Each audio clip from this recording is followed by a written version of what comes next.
And we're back in the laboratory. Welcome everyone. This is Chef Mark and I am here cooking. I'm in the lab, I'm doing some recipe testing. I've been working a lot with fresh pasta and I've been trying to perfect it. Pasta seems to be trendier than ever, and specifically hand-rolled pasta. Things like the really traditional styles of ravioli and tortellini. It's just everywhere. Every time I turn on the TV, open a magazine, I'm seeing some chefs who are really making a name for themselves, rolling out pasta and just kind of bringing back some of that tradition. Pasta, fresh pasta specifically, is really steeped in tradition. And I love making it, and I have my own pasta machine here. I want to talk about what makes a great pasta machine and how to use it. So this is an Atlas machine, and it's actually by a company, Mercato. You can see this thing is pretty worn down. I got this machine when I was in high school. I'm dating myself here, but I got this in 1992. So it is extremely old. I just love it. You know, at one point I almost gave it away. I almost put it in the donation box when I was moving because it's heavy, and I'm like, what am I going to be making pasta? Well, all the time now. When I do in-home cooking classes, it's more popular than ever. So what makes a great pasta machine? I love the Atlas pasta machine. I really think it is the best one on the market. And I was going to show you the difference between a really high quality pasta machine and a cheaper version. I bought it was on sale, it was 20 bucks at a restaurant supply store, and I bought it thinking, oh, what's better than one pasta machine than two pasta machines? And when you roll on a cheap machine, what ends up happening is there's not enough pressure. These wheels are supported by plastic and they bend and flex, and as you roll the pasta, you don't get enough compression, and then you get pasta that's, the sheets aren't even. One side is like, it's wedge shaped when you run it through the machine. And it just was awful. As we're cranking, it's skipping gears. I threw it out, and as I was looking for it, I'm like, oh yeah, I took that piece of junk and tossed it in the trash where it belongs. I'm not gonna suffer bad equipment in my kitchen, so I don't have that to show you. A couple things you're looking for though. They make this model in a couple different versions. This is the 150 millimeters wide. They do make a 180. I recommend the 150 for home use. I find that the 180, it's so wide that if you have a big long sheet of pasta, it can get pretty hard to turn. And if you're wanting to do this with your family, maybe you got some kids and this is a really fun thing to do, it's a snowy day today, that would be a perfect thing to do, make pasta with everybody. That's a little hard to use. KitchenAid makes it's like a set of 3 and it attaches to the front of a KitchenAid mixer. That works fantastic. Those are really high quality units. But you gotta run the machine. And I think that motor running the whole time takes away some of the romance of cranking it out by hand. But it certainly is quicker. I like this. Okay, so what to look for here. They make a couple different versions of this. The ones that are full stainless, all these combs and rakes and everything, they're all metal. And you can see this is corroded quite a bit, but that's because it's many, many, many years old. And it's fine. I mean, it's just kind of some surface corrosion, and it certainly doesn't affect the performance. Some of the newer ones, they make these in anodized colors, like pretty colors, like I've seen them in purple and pink and red, and you can match your kitchen. These combs and rails are plastic, and they're actually designed to snap out for easy cleaning. But I find that they flex and they don't work as well. So if you can find one that's all metal, every part is metal, they tend to be a little bit more expensive, but they're worth it. They're better. And again, you can see some corrosion. This thing is, well, I'm not gonna do math on camera. I always tend to fail that, but you can see that it's got some stuff floating around in it. It's probably got some chunks of pasta in there. This has never been washed, ever, ever, ever, ever. When I get done using it, I just brush it off, like so, maybe with a pastry brush, and I put it away.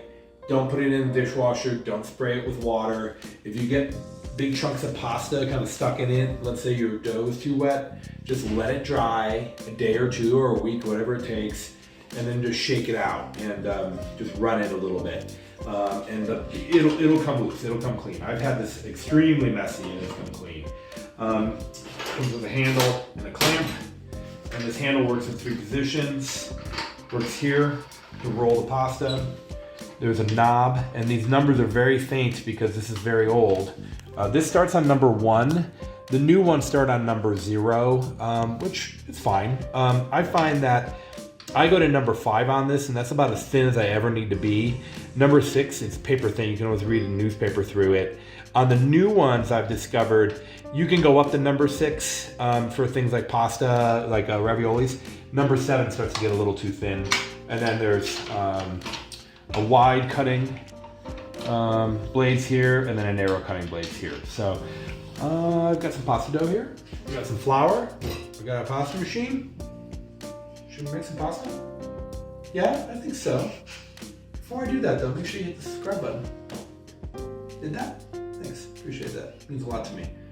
All right, let's make some pasta. Okay, we are ready to roll pasta. I have some pasta dough here. There's a lot of pasta doughs out there. Most of them call for eggs, flour, pinch of salt, some oil.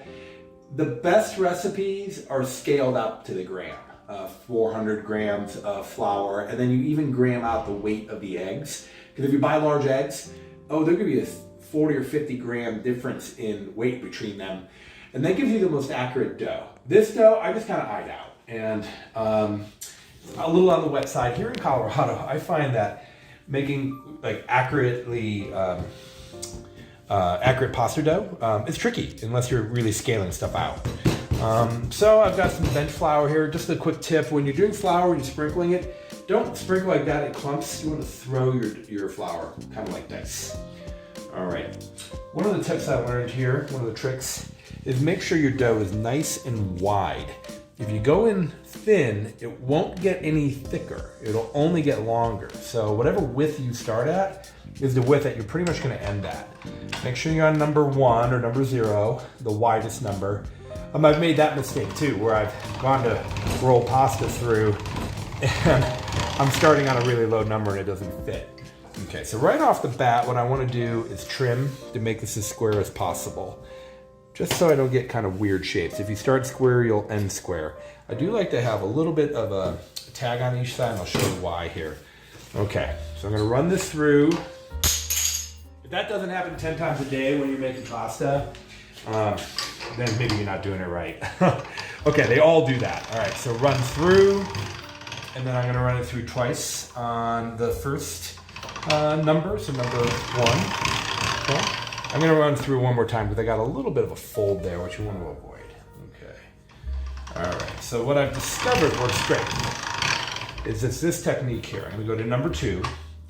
What I do is I take my hand and I rotate it so it's facing me.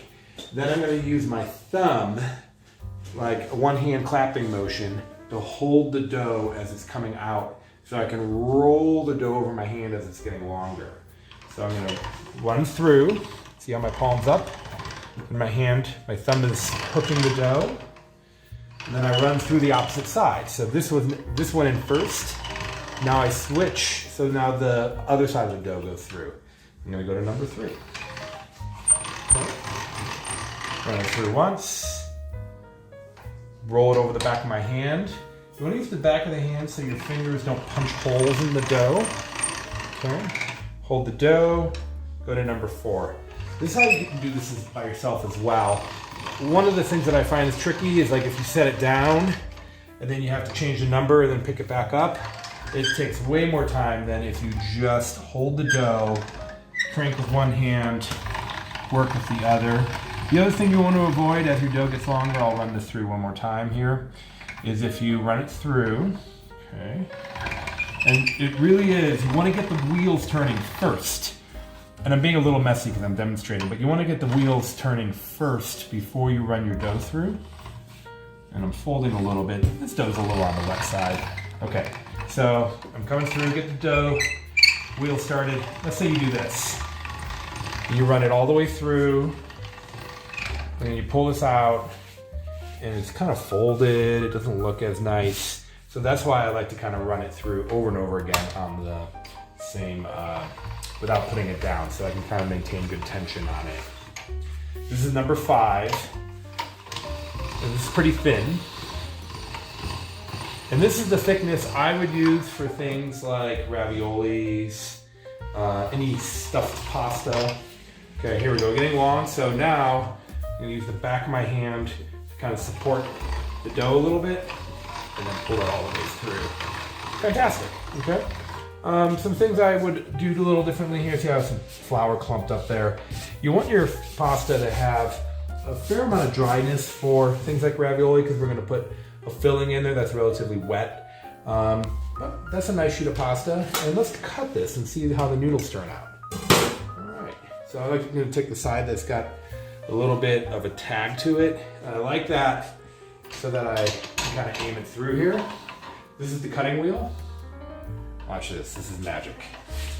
Okay, it's gonna come through. Look how nice that is. If your pasta is dry enough, it'll be fully separated. So if your pasta is really sticking together, see, this is sticking together just a little bit, but if it's really nice and dry, I'm gonna dry it out with just a touch of flour.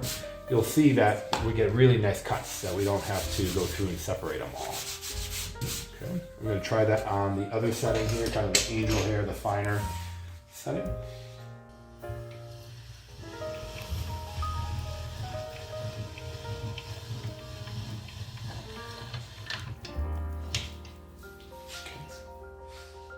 Ooh, look how nice that is. Okay, sometimes I go a little thicker on this dough so that it has a little bit of a square appearance, but this is lovely. Oh, that's going to be great. All right. Let's roll out some more pasta. I got a little trick to show you. Okay, here we go. We're gonna roll out some more pasta. Oh, move the handle over. All right, we're back to number 0, number 1, depending on your machine. Okay. Here's a little trick I learned too. If you run through and your dough just looks wet, needs a little bit of work, particularly if it's tearing, sometimes I fold it in half. I don't know how traditional this is, but it works. I find it works really pretty well. And then roll that through like so. And that kind of helps incorporate the dough, make sure all the moisture is pulled out of it. Okay, there we are. Don't worry about these little bits of trim and scrap. You know, pasta dough is just flour and a couple eggs. So, you know, when you watch the professionals that make pasta by hand, like the really old school way, you kind of almost be surprised at how much, you know, waste and trim they have. But they know what they've learned is that you're better off, particularly when you're making shaped pasta like raviolis, tortellini, things like that, you're better off having really accurate cuts and losing a little bit of trim than you are trying to use every tiny little bit, because then you end up losing less in your pasta water when you're cooking them. You're less likely to break apart. All right. Okay, twice on number 3. See how my thumb hooks? My hand is facing me. Okay, and you know, it's funny, I've been doing that for years, but only recently did it occur to me that that's something that I could be teaching, that little trick right there. Okay, so if you get a really long sheet of pasta, which this is not, but we're gonna make it long, because I got a cute little trick to show you. Certainly not traditional, but kind of fun to do. Okay, so we're gonna run it through on number 5. I'm gonna take this dough, I'm gonna hook it, like so. And then, I call this the conveyor belt method. So what we're doing here is my left hand I shake like this, and my right hand's cranking. And let's see how thin this will go. I don't even know. You know, I usually only go to number 5. So let's go to number 6. And it barely turns to number 6, mainly because I probably never put it on that setting. Oh, that's thin. I can feel there's a lot of tension there. Look at the difference right here. I don't know if you can see the difference. Like, just see how you can see my hand. Like, it's like you can only see my hand through the one. The other is not quite as transparent. Look how long this is getting. All right, there we go. So, I've seen professionals do this. I don't know, maybe if somebody in Italy is watching this, they might take major offense to it. And if so, I apologize. But, you know, sometimes when you're in a kitchen by yourself and you're working hard all day, you just gotta roll off some sheets of pasta. any advantage you can get, you take. This is getting pretty long now. So this is now number 7, and I honestly have never made pasta this thin in this machine, so this is kind of fun. This would be for like a laminated pasta dough. You take 2 sheets of dough and you can put things like fresh herbs in between them. What the heck? Let's go all the way. Number 7. That's as thin as she goes. Okay.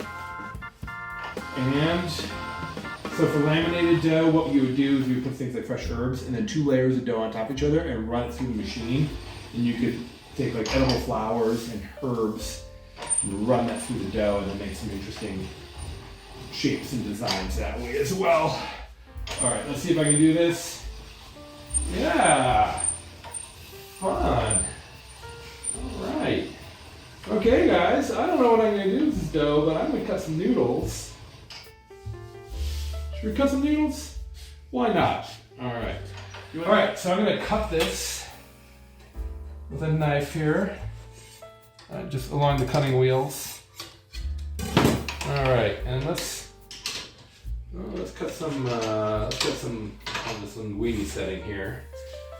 Oh my gosh, it's so long.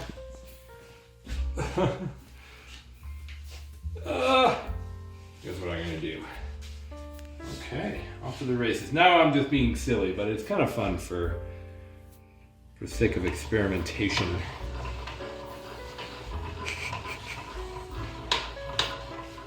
And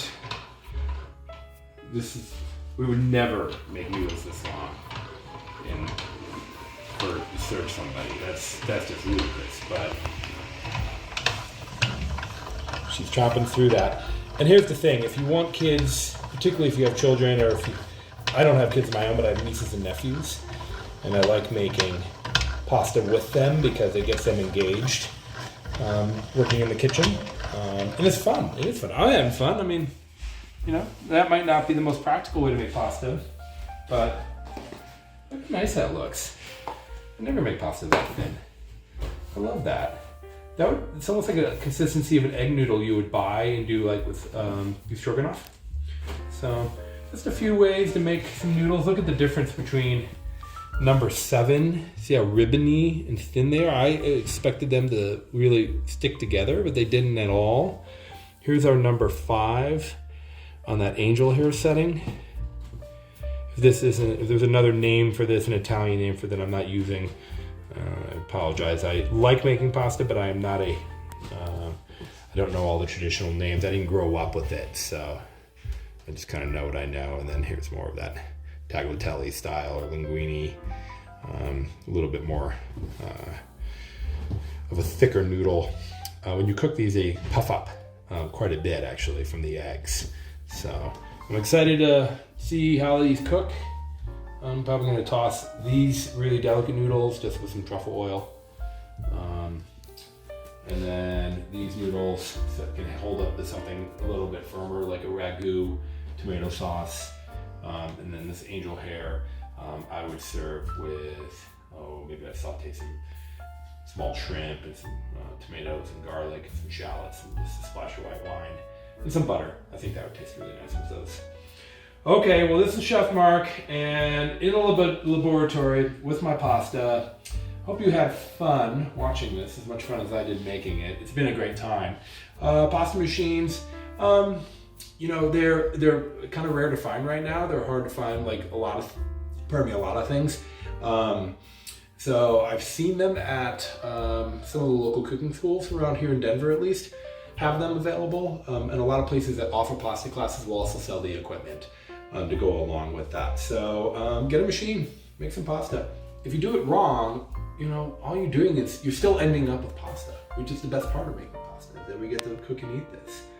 Everyone, this is Chef Mark with Appliance Factory in the laboratory. Thanks for tuning in. Thanks for liking and subscribing.